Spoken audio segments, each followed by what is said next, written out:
안녕하십니까? 저는 고려대학교 산업경영공학과 석박통합과정 김혜연입니다. 이번 시간에는 그래프 베이스드 아노말리 디텍션에 대해서 설명해 드리도록 하겠습니다. 제가 총 2가지 논문을 가져왔는데요. 제일 먼저 첫 번째 논문으로 소개해 드릴 것은 2014년에 나온 그래프 베이스드 아노말리 디텍션과 해석에 대한 서베이 논문입니다. 제일 먼저 이 서베이 논문에서 그래프 베이스드 아노말리 디텍션을 정의하길 앞서서 먼저 아웃라이어에 대한 정의를 먼저 하는데요. 여러분도 아시다시피 1980년대에 처음 아웃라이어에 대한 개념이 나오면서 이러한 정의가 생겼습니다. 아웃라이어란 다른 관측지와 매우 상이해 다른 메커니즘에 의해 발생됐다고 의심하는 관측지를 의미한다라고 나와 있습니다. 이렇게 굉장히 브로드한 정의가 있는데요. 이를 본받아서 그래프 베이스드 아노멀리 디텍션을 다음과 같이 정의를 했습니다. 이렇게 어떤 그래프, 플레인이거나 어트리뷰티드거나 아니면 스태틱이거나 다이나믹이거나 이에 대해서는 다음 장에 설명드리도록 하겠습니다. 이러한 그래프 데이터베이스가 존재할 때 그 안에서 대부분의 그래프의 객체와 다른 객체, 다른 노드들, 엣지들, 아니면 substructures 같은 것들을 찾는 것이 그래프 아노멀리 디텍션의 정의입니다. 따라서 이 논문에서도 그렇고 이렇게 정의가 굉장히 모호하다고 하고 있습니다. 실제로 저희가 아노말리 디텍션이라고 하는 것은 데이터에 따라서 어떤 것이 노멀과 어떤 것이 앱노멀이 되냐라는 것도 굉장히 달라지고 그리고 저희 목적에 따라서 아니면 상황에 따라서 다 달라지기 마련입니다. 따라서 이렇게 브로드하게 정의를 해놓고 각각의 태스크에 맞게 데이터에 맞게 이렇게 아노말리 디텍션을 정의하는 것을 추구하고 있습니다. 그렇다면 아노말리 디텍션을 하는데 다른 방법론도 있지만 왜 그래프를 사용하는지에 대해서 좀 보겠습니다. 크게 4가지 이유가 있는데요. 제일 먼저 서로 관련된 데이터를 잘 고려하기 위해서입니다. 이 그림을 보시면 가짜 후기를 탐지하는데 보시면 원래 이게 포인트 베이스로 이제 그 그래프 상에 어떤 포인트들을 표현하면 다 각각의 데이터로 표현이 되고 별로 상관이 없는 데이터가 이렇게 보여지기 마련입니다. 하지만 그것을 그래프 베이스드 아노멀 디텍션으로 나타냈을 때는 그림과 같이 사실상 이렇게 연관이 되어 있는 데이터라는 것을 알 수가 있습니다. 따라서 이렇게 가짜 후기 같은 것을 탐지를 할 때, 그 사용자의 이메일량 아니면 네트워크 사용량 같은 것이 각각의 데이터일 수도 있지만 그것이 결국에 다 관련된 데이터다라는 것을 저희가 한눈에 볼 수 있다는 것이고요. 그리고 두 번째는 레프레젠테이션에 유용하다는 것입니다. 그래프를 사용하는 것은 저희가 엣지를 사용하는 것이랑 같죠.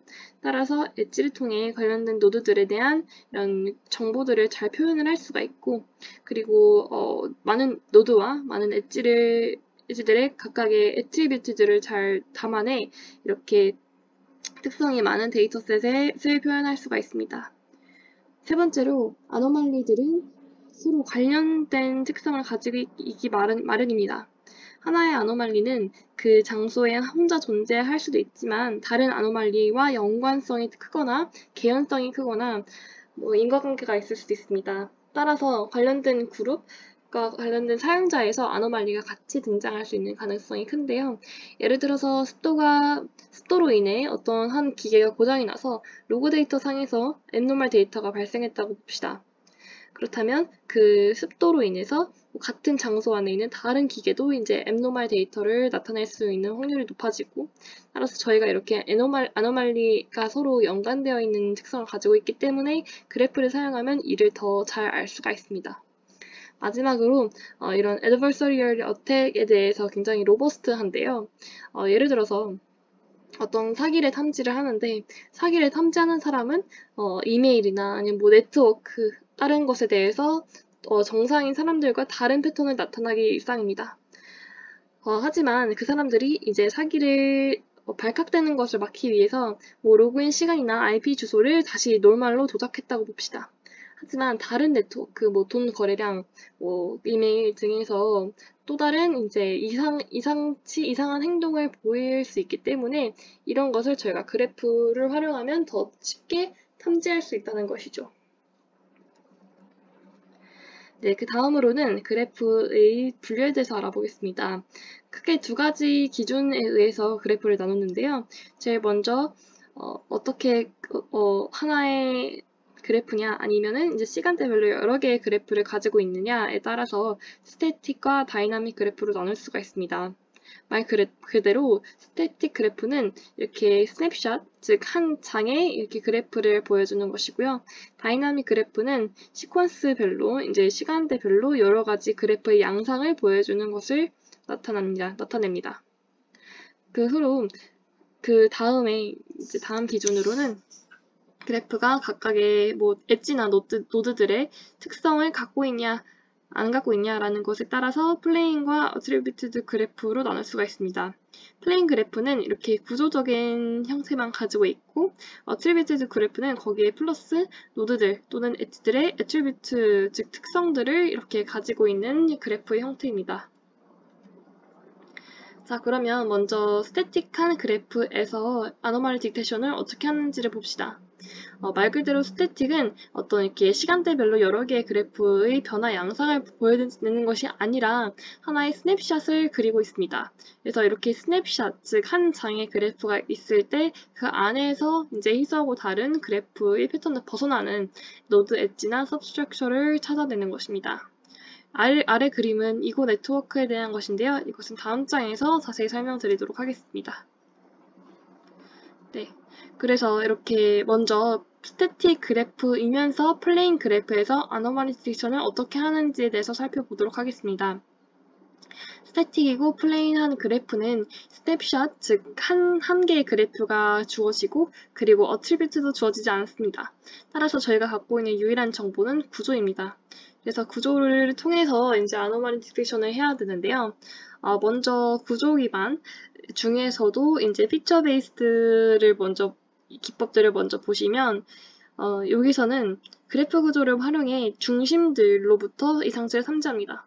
이 중심이 뭐냐라는 것이 좀 헷갈릴 수도 있는데 그것은 전 페이지에 있는 이고 네트워크로 이해를 하시면 되겠습니다. 그래서 여기서 보시면 이고 네트워크라는 것은 어떤 허브 노드가 이렇게 빨간색으로 있을 때 그 주변에 거리가 1인 즉 이제 노드 엣지 하나로만 연결되어 있는 노드들을 다 이렇게 이어서 하나의 네트워크를 조성합니다. 여기서는 네트워크를 이렇게 초록색 원으로 표현을 했는데요. 이렇게 이고 네트워크가 하나 정해지면 그 안에서 각각의 특성들을 다 하나씩 따집니다. 따라서 이 네트워크의 어떤 한 네트워크가 다른 특성을 보이거나 다른 양상을 보이면 여기에 있는 이제 허브 노드가 아노말리다라고 저희가 판단하는 것입니다. 네, 그 다음으로는 근접성, 인접성 베이스드 기법이 있는데요.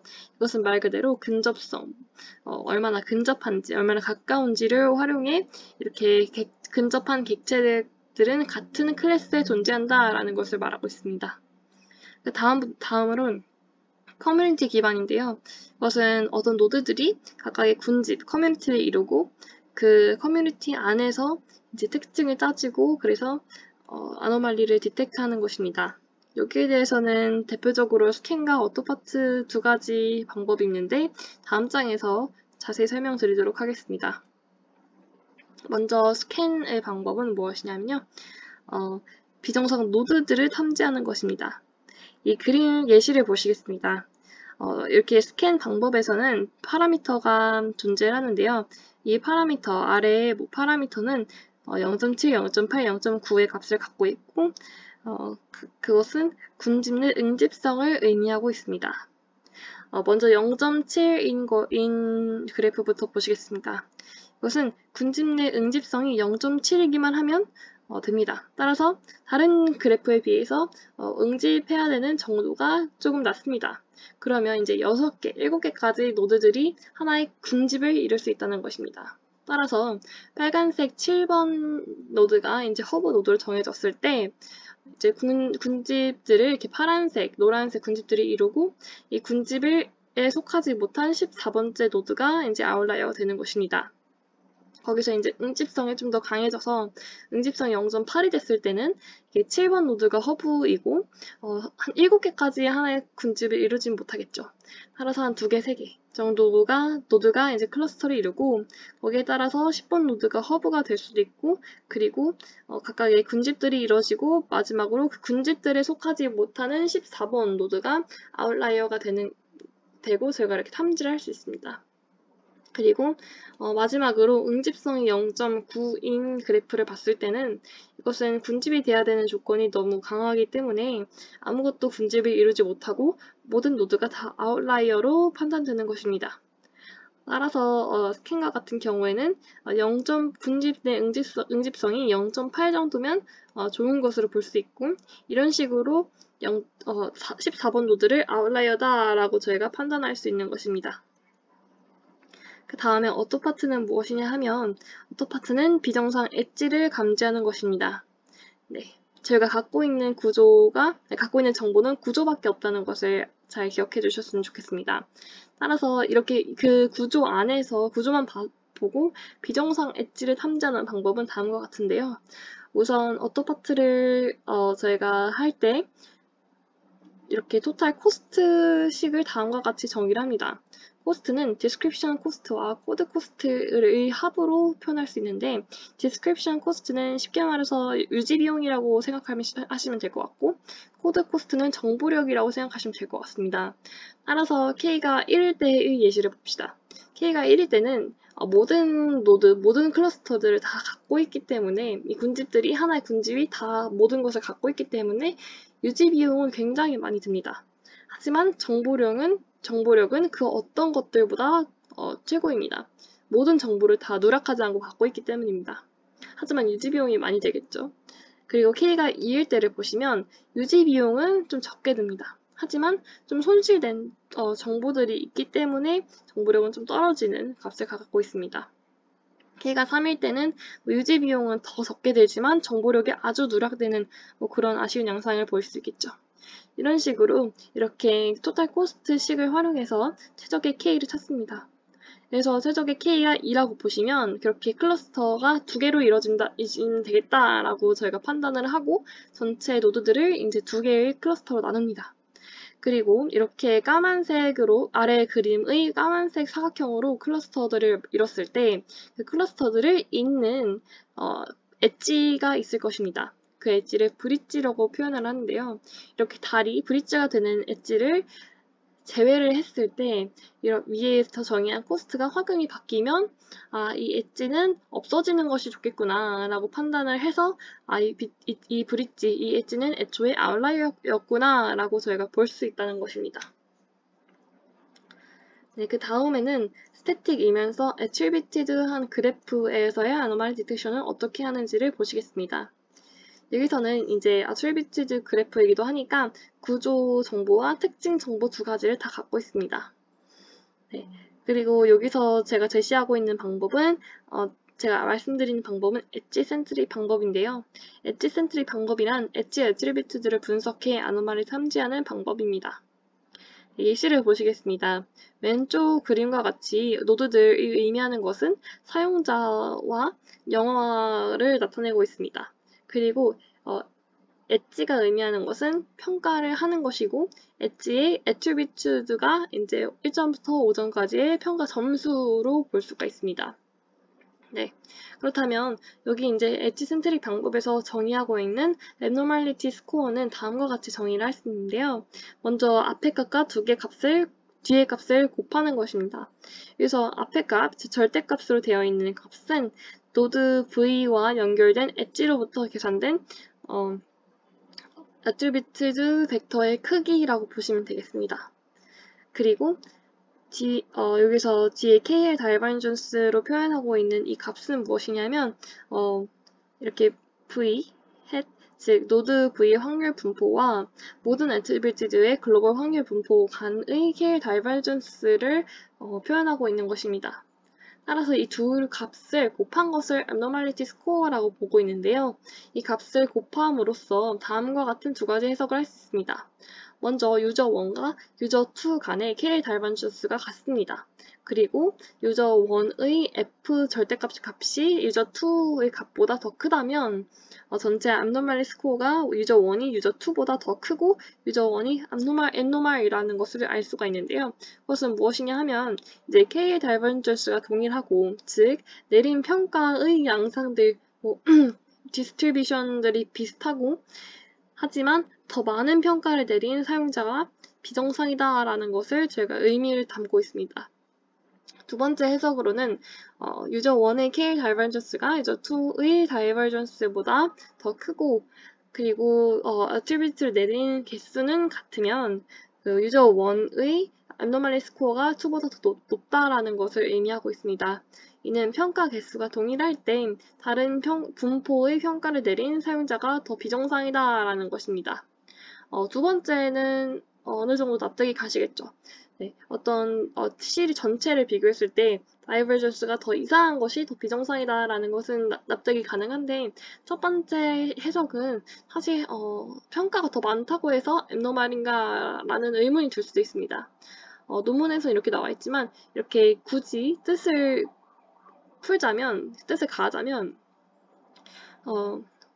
보통 일반적인 사용자들은 후기를 자기가 본 영화에만 내리기 마련인데, 어떤 이렇게 사기를 치려고 하는, 이렇게 가짜 후기를 남기려고 하는 사람들은 그것보다 더 개수를 많이 내서 더 그런 사기 효과를 보려고 하겠죠.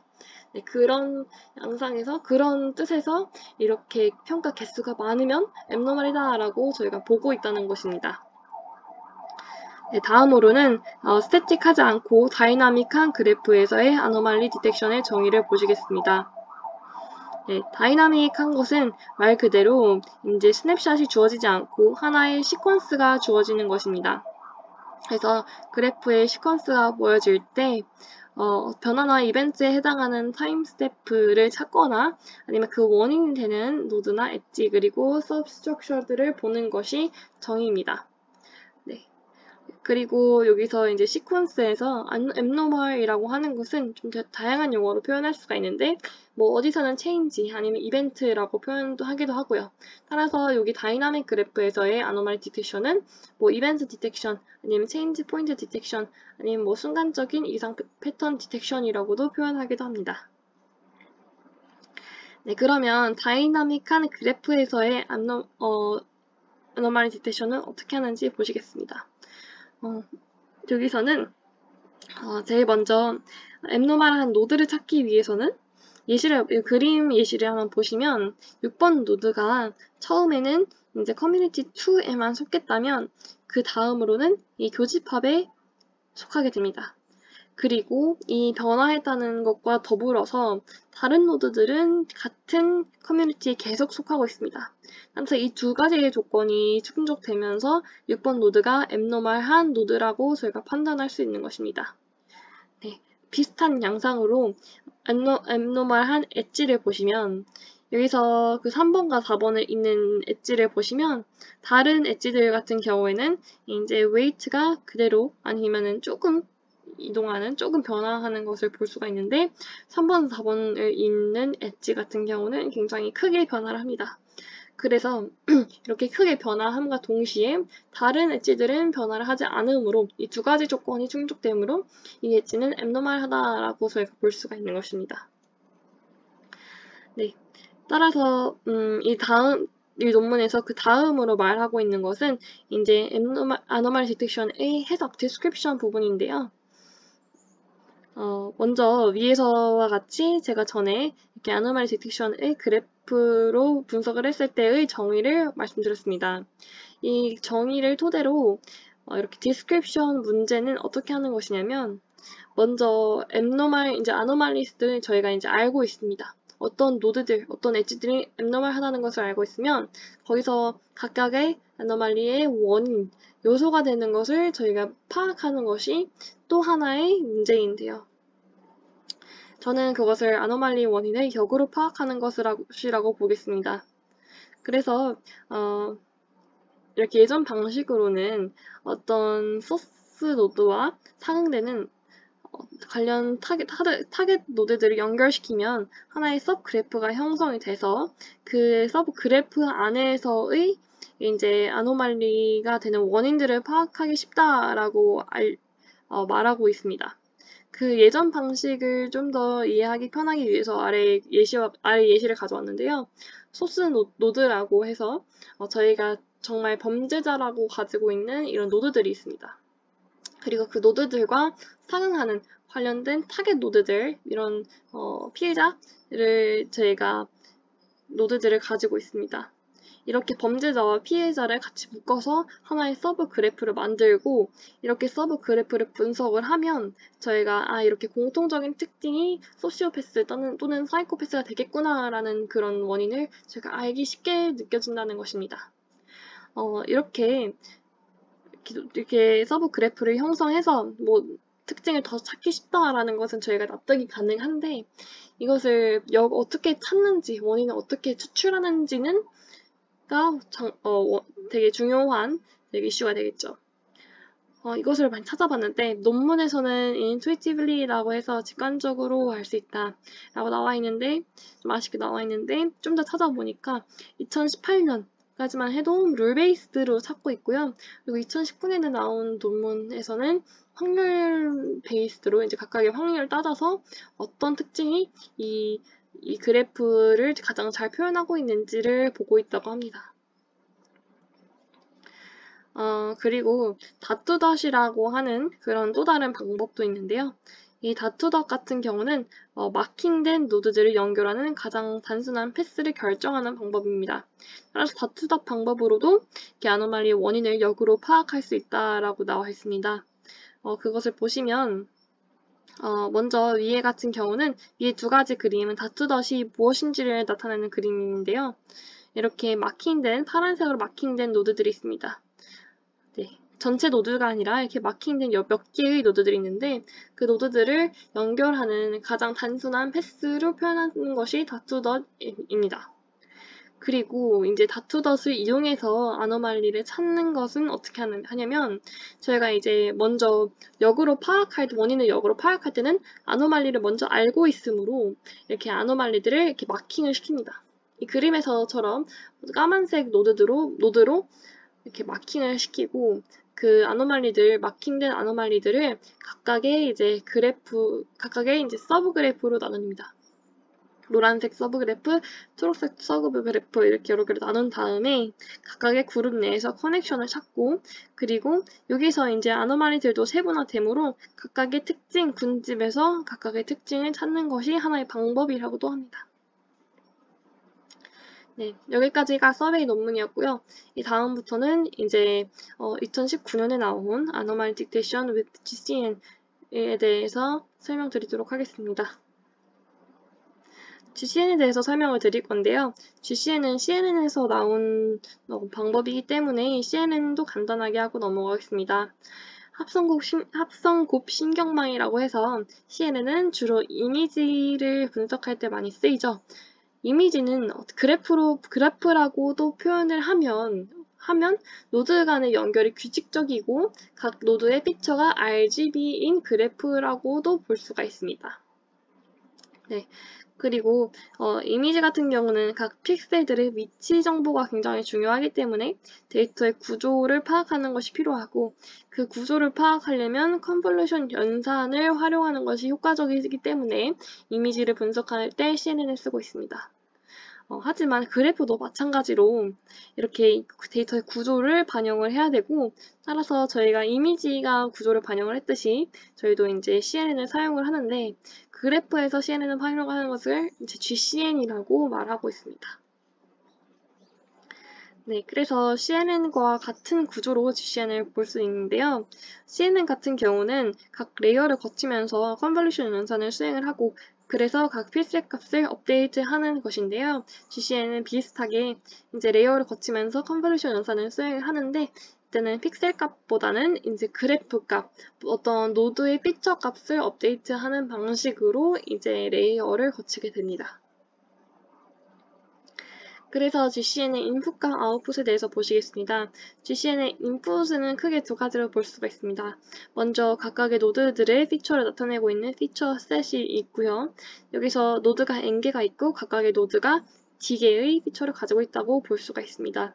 그리고 또 다른 인풋으로는 이제 인접행열, 그래서 n by n, 어떤 노드들이 서로 인접해 있느냐 아니면 엣지가 없느냐를 나타내주는 인접행열이 있습니다. 그리고 GCN의 아웃풋으로는 이제 n by m, 이제 레이턴트 노드 피처 매트릭스가 나오는데요. 각각의 노드에 대해서 어떤 GCN에 걸쳐서 레이턴트 피처 벡터가 n개가 나오고, 그리고 그것을 각각 담고 있는 것을 이제 아웃풋으로 나옵니다. 그래서 이 아웃풋을 이제 또 다른 뭐 fully connected 컨볼루션 레이어 네트워크에 넣거나 하는 것이 이제 단계라고 볼 수 있습니다. 네.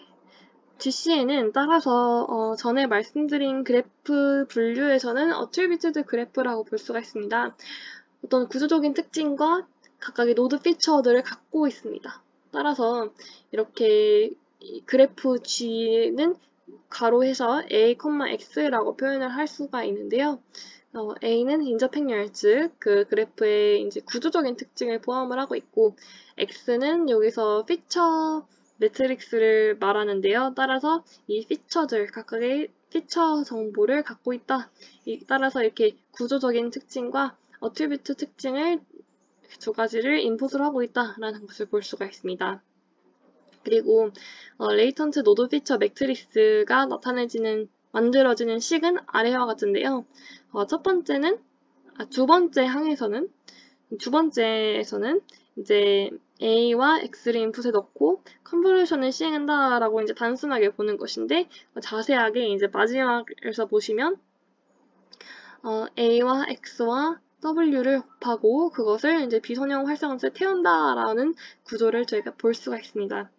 여기서 인접행열은 A이고 X는 이제 피처 매트릭스, 그리고 W는 웨이트 매트릭스인데요. 네, 이 세 가지를 곱해서 저희가 최종적으로 이제 각 레이어를 통과시키는 것이고, GCN을 학습한다는 것은 이 웨이트 매트릭스를 조정하는 것을 의미합니다. 네, 그래서 그래프 컨볼루션은 어떠한 노드의 레이턴트 벡터를 그 인접 노드들로 표현하는 것이라고 말하는데, 어떻게 이게 되는지 설명을 드리도록 하겠습니다. 제일 먼저 X와 W가 곱해지는 계산이 가해집니다. X는 피처 매트릭스이고 W는 웨이트 매트릭스라고 하죠. 그래서 이 둘을 곱함으로써 아래와 같이 이제 얼만큼의 피처를 가져갈 것이냐라는 것을 결정을 해줍니다. 얼만큼의 X11, X12를 다 얼만큼 가져갈 것이냐라는 것을 정해주고, 그것을 이제 A랑 곱해줌으로써 이렇게 인접한 것들의 정보만 가져오는 것입니다. 그래서 그림과 같이 노드 7과 같이 보시면 그렇게 최종적으로 A 매트릭스도 같이 곱해줌으로써 인접행에는 3번, 6번, 4번, 8번의 정보만을 가져오는 것입니다.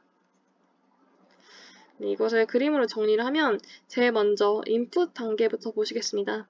왼쪽 그래프와 같이 노드가 5개가 있는 이제 그래프를 저희가 인풋을 줄 것인데요.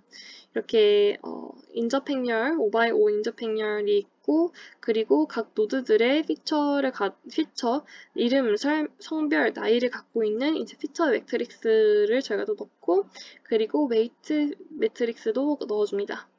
여기서 웨이트 필터는 4개로 만들었고, 따라서 이 A, X, W를 곱하면 총 5x4인 매트릭스가 만들어집니다. 이제 인풋을 넣었고 그 다음 레이어로 통과시켜야겠죠. 그래서 이렇게 왼쪽과 같이 인풋을 넣어서 5x4의 매트릭스가 넣어지고, 그것을 또 통과를 시키면 오른쪽과 같이 이렇게 짙은 색의 이제 H1 행렬이 됩니다. 네, 이것을 또 다시 인접 행렬과 또 웨이트 매트릭스와 결합해서 곱해주는 것입니다. 네, 그러면 이제 일반적인 L번째의 레이어를 보시면 이것도 역시 이제 5x4 형태의 HL 매트릭스가 주어지면 이제 그것이 HL 플러스 1 이렇게 네 번째 레이어에서는 이렇게 변형이 된다는 것입니다. 여기서 웨이트 필터는 제가 동일하게 4개로 두는데 사실상 웨이트 필터의 개수는 다 다릅니다. 그래서 전에 보시면 웨이트 필터가 4개이므로 전 단계가 웨이트 필터가 4개이면 그 매트릭스 형태를 맞춰주기 위해서 그 다음 단계의 이렇게 웨이트 매트릭스의 행의 수는 전 단계의 웨이트 필터의 열의 수와 같아져야겠죠. 네. 여기 있는 전 단계의 웨이트 필터의 열의 수는 이 H1의 크기를 만들어주고 H1과 이제 웨이트 매트릭스가 곱해지려면 여기는 이제 행개수와 같아야 되니까요. 네. 여기서 GC에는 이렇게 설명을 했는데 이래도 문제점이 2가지가 있습니다. 먼저 자기 노드 자체에 대한 정보는 담지 못한다는 것입니다. 인접행렬이 각각의 대각행렬, 즉 자기 자신을 나타내는 것은 다 0이죠.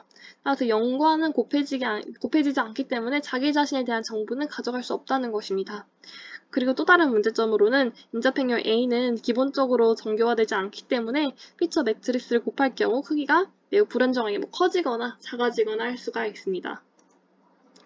따라서 이를 해결하기 위해서 A에 셀프 루프를 추가해서 이렇게 I를 더해서 이렇게 A 틸타를 만들 수 있고, 그리고 아래와 같이 2번째 문제점의 솔루션으로서는 이렇게 A를 다음과 같이 D의 마이너스 2분의 1승의 앞뒤로 곱함으로써 여기서 D는 차수 행렬입니다. 따라서 이것을 곱함으로써 정교화를 할 수가 있다는 것입니다. 참고로 차수 행렬은 각각의 노드들이 몇 개의 엣지와 연결되어 있느냐라는 것을 담고 있는 행렬입니다. 네. 이러한 문제점들을 해결해서 이렇게 그것을 적용을 하면 다음과 같이 A는 이제 A 플러스 I가 되고, 다음에 또 오른쪽 칸에 있는 주황색 A는 아래와 같이 정교화가 된 A로 저희가 나타낼 수가 있습니다. 네. 그래서 최종적으로 이제 GCN에 대해서 좀 보시면 GCN을 그래프가 넣어지고 GCN을 통과를 하고 그리고 리드아웃을 거치고 마지막으로 fully connected 레이어를 거치고 최종적으로 저희가 원하는 아웃풋이 나오는 것입니다. 여기서 그래프 컨볼루션은 이제 그래프의 형태가 행렬 형태로 변환하기 때문에 다음 fully connected 레이어나 다음 단계를 이제 다음 머신러닝, 딥러닝 알고리즘을 그대로 적용할 수 있다는 것에서 굉장히 중요한 이런 레이어이고요. 그래프 컨볼루션 레이어를 통해서 아웃풋으로 레이턴트 픽처 매트리스가 나오는 것이겠죠. 네.